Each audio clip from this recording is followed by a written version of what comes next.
Hello दोस्तों, welcome back. चलिए आज फिर से स्टार्ट करते हैं अपना क्लास। आज के क्लास में हम सब जानेंगे कि दो चर वाला रैखिक समीकरण जो है उसको हल करने की कितनी विधि है और वो विधि क्या होता है। पिछले क्लास में हम सब जाने थे कि दो चर वाला रैखिक समीकरण को हल करने की जो विधि होता है उससे क्वेश्चन पूछा जाता है कि दो चर वाला रैखिक समीकरण संगत है या असंगत, या अद्वितीय हल है या प्रतिच्छेदी है, या फिर उसका ग्राफ क्या होता है। तो आज के वीडियो में हम सब जानेंगे कि जो बीजीय विधि होता है, इसका तीन विधि होता है, तीन विधि से हम इसको हल करते हैं। ऐसे एक और विधि होता है जो ग्राफीय विधि होता है, तो उसको भी जानेंगे। तो उसको जो है नेक्स्ट वीडियो में कभी जानेंगे ग्राफीय विधि। आज जो है हम सब जानेंगे इसमें से कोई एक विधि जो प्रतिस्थापन विधि है। दोस्तों इसमें होता क्या है, सबसे पहले हम कल बताए हैं कि जो दो चर वाला रैखिक समीकरण है उसमें चर दो होता है। जैसे 3x + 2y = 7, 2x - y = 9। ये जो है दो चर वाला रैखिक समीकरण है। इसको जो जब हम हल करेंगे तो इसका जो आंसर है वो एक आंसर आएगा। मतलब ये जो आंसर होता है वो एक आंसर आएगा। इसको हल करने के लिए तीन विधि है। पहला विधि है प्रतिस्थापन विधि, जिसको बोलते हैं सब्स्टिट्यूशन मेथड। दूसरा विधि है विलोपन विधि, और तीसरा जो है वर्ज गुणनखंड विधि। 3x + 2y = 7 लिखा गया है और 2x - y = 9 लिखा गया है। इसमें करते क्या है कि a1 का जो मान है वो 3 है, b1 a2 का मान है 2, b1 का मान है 2, c1 यानी b2 का मान जो है वो -1 है, c1 का मान 7 है, c2 का मान 9 है। तो ऐसे करके पहले चेक कर लेंगे कि इसका हल है या नहीं। हल अगर नहीं होगा तो इसको सॉल्व नहीं करेंगे, यानी अद्वितीय हल होगा तो ही हम इसको सॉल्व करेंगे। और अगर अनेक हल भी है तो अनेक हल है तो इसको सॉल्व नहीं करेंगे। तो सबसे पहले इसको जो भी क्वेश्चन दिया जाएगा उसको चेक कर लेंगे कि उसका हल है या फिर नहीं है। तो इस तरीके से a1/a2 करके इसको तुलना कर लेते हैं। तो ये 3/2 हो जाएगा a1/a2। फिर b1/b2 करेंगे तो 2/-1, और c1/c2 करेंगे तो 7/9। तो यहाँ पर देखेंगे कि 3/2 है और ये 2/-1 है, तो ये दोनों जो है बराबर नहीं है, ये बराबर नहीं है। यहाँ 2/-1 है, यहाँ 7/9 है, ये भी बराबर नहीं है। तो इस तरीके से कोई बराबर नहीं है, तो इसका जो हल होगा अद्वितीय हल होगा। अद्वितीय हल होगा मतलब इसका एक हल है, एक हल है, इसलिए ये क्वेश्चन को हम सॉल्व करते हैं। फिलहाल हमारे पास जो क्वेश्चन है ये इस प्रकार है, तो इसमें देख लेते हैं। तो इसके लिए ये नहीं कि कॉपी पेज पर लिखना है और वहाँ पर काम करना है, उसको जो ऐसे ही देख लेना है दिमाग में कि 3/2 है, इधर 4/-2 है, इधर 10/2 है। तो ये काटेंगे तो 2 हो गया, ये काटेंगे तो 5 है, नीचे 1 है, 3/2 हुआ। इधर जो है 2/-1 है और 5/1 है, इसमें कोई बराबर नहीं है। मतलब इसका भी जो है हल होगा, एक हल होगा, अद्वितीय हल होगा। ग्राफ पूछा जाता तो ग्राफ पर ये प्रतिच्छेदी करता, और अगर संगत असंगत में पूछा जाता तो संगत असंगत में जो है ये संगत होता। एक ही कंडीशन है जिसमें असंगत होता है कि ये दोनों बराबर a1/a2 b1/b2 बराबर रहेगा और c1/c2 बराबर नहीं होगा, तो वो असंगत होगा। तो यहाँ पर जो है लिखा गया होगा, ये चार्ट में लिखा गया होगा कि क्या होगा। तो फिलहाल ये क्वेश्चन का जो है आंसर अद्वितीय है, इसलिए हम सॉल्व करेंगे। तो चलिए इसको हम सॉल्व करते हैं। सबसे पहला जो विधि है वो है प्रतिस्थापन विधि।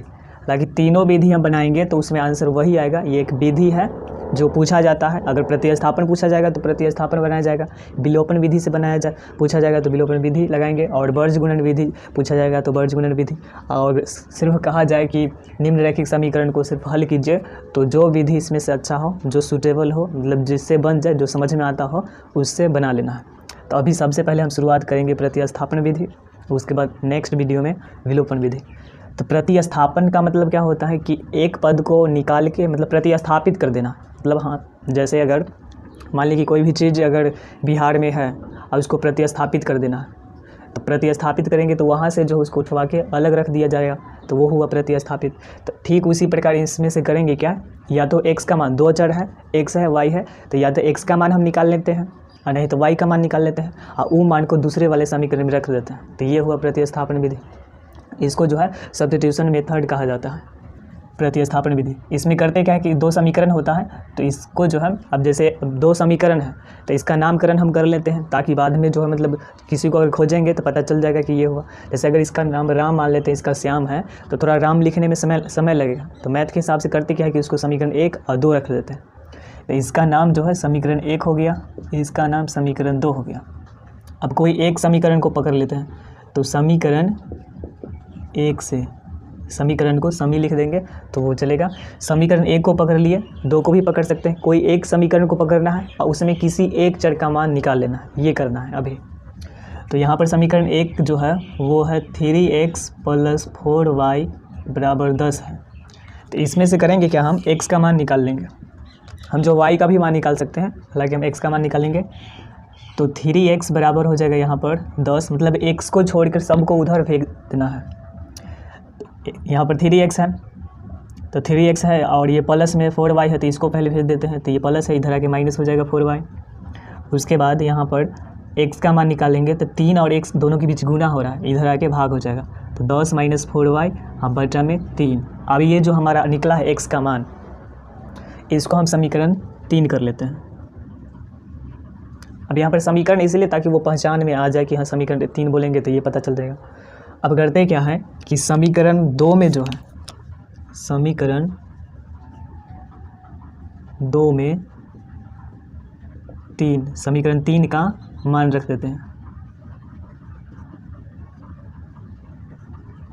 समीकरण 2 में समीकरण 3 का मान रखेंगे, तो समीकरण 2 को लिख लेते हैं 2x - 2y = 2 है। तो यहाँ पर समीकरण 2 में जो है समीकरण 3 का मान रखेंगे, तो समीकरण 3 में जो है किसका मान आया है, तो वो x का मान आया है। तो x के जगह पर, ये वाला x के जगह पर उसको रख देना है। तो यहाँ पर क्या किया गया, इसको प्रतिस्थापित किया गया। तो 2 है और x का जो मान है हमारे पास आया है समीकरण 3 में 10 - 4y और बचा में 3 है, माइनस है यहाँ पर। उसके बाद जो है ये 2y = 2 है। अब जो बीजगणित है इसको गुना कर देंगे, मतलब जोड़, बीजगणित में क्या होता है, जोड़ घटाव गुना भाग होता है। तो यहाँ पर देखते हैं कि ये जो 2 है, ये 2 ऊपर होता है, ये 2 के नीचे 1 होता है छिपा हुआ, कोई भी संख्या के नीचे 1 होता है हर में। तो 2 ऊपर है, ये नहीं कि 2 को 3 से गुना कर लेंगे, 2 को 10 से गुना करना पड़ेगा। तो 10 दूना 20, उसके बाद 4 दूना 8 y और नीचे 3 गुना 1, तो 3 हुआ, -2y = 2 हुआ। उसके बाद आगे इसको बढ़ाते हैं। आगे जो है ये नहीं घटेगा, भिन्न का जो है घटाव के रूप में है। तो करते क्या है कि इसके नीचे भी 1 होता है, तो इसको इससे गुना कर लेते हैं, तो 3 हुआ। 1 को इससे गुना करेंगे तो 20 - 8y हुआ। आई माइनस है तो माइनस, और 3 को ये 2 से गुना करना पड़ेगा, तो 3 दूना 6y बराबर में 2 हुआ। यहाँ पर ये नहीं कि 8 में से यहाँ पर 2 घट जाएगा, वो गलत होगा, यहाँ भिन्न के घटाव के रूप में है। फिर आगे इसको बढ़ाते हैं, तो यहाँ पर जो है 20 है, उसके बाद जो है -8 है और -6 है। तो -8 -6, माइनस का मतलब होता है उधार। एक बार 8 रुपया का उधार है, एक बार 6 रुपया का, तो 8 × 6 = 14 रुपया का उधार होगा। तो 8 × 6 = 14y बटा में 3 बराबर में 2। फिर यहाँ पर जो है इसके नीचे 1 होता है, कोई भी संख्या के नीचे बताएं कि 1 होता है। क्रॉस मल्टी गुना कर लेंगे, तो 1 को 20 से गुना करेंगे 20, फिर 1 को 14 से गुना करेंगे तो 14y, यहाँ पर 14y। उसके बाद ये 3 दूना 6। फिर क्या होगा कि यहाँ से जो y का मान निकाल लेंगे, 14y = 20 को उधर ले जाएंगे, तो 6 में से ये घटेगा 20, तो यहाँ माइनस में 14y और 6 में से 20 घटाना है, तो माइनस में 14, तो माइनस से माइनस ये कट गया, तो y = 14/14, इससे ही कटा तो 1, तो इसलिए y बराबर आया 1। y बराबर 1 आया है। अब जो है x का मान निकाल लेना है। तो x का मान जो है आप समीकरण 1 में भी रख सकते हैं, 2 में भी रख सकते हैं, 3 में भी रख सकते हैं, कहीं भी रख लेना है और x का मान निकाल लेना है। तो हम समीकरण जो है 3 में रखते हैं। 3 से समीकरण 3 से जो है वो है x = 10 - 4y बटा में 3। तो यहाँ रखेंगे 10 - 4, y का मान जो है वो आया है 1, तो y के जगह पर 1 रखना है। तो यहाँ 10 - 4 गुना 1 है तो 4 आएगा, बटा में 3, 10 में से 4 घटाएंगे 6 बटा में 3, इससे ये कट जाएगा तो 2। तो अतः जो x का मान आया है वो 2 आया है, y का मान आया है वो 1 आया है, y का मान जो है वो 1 है।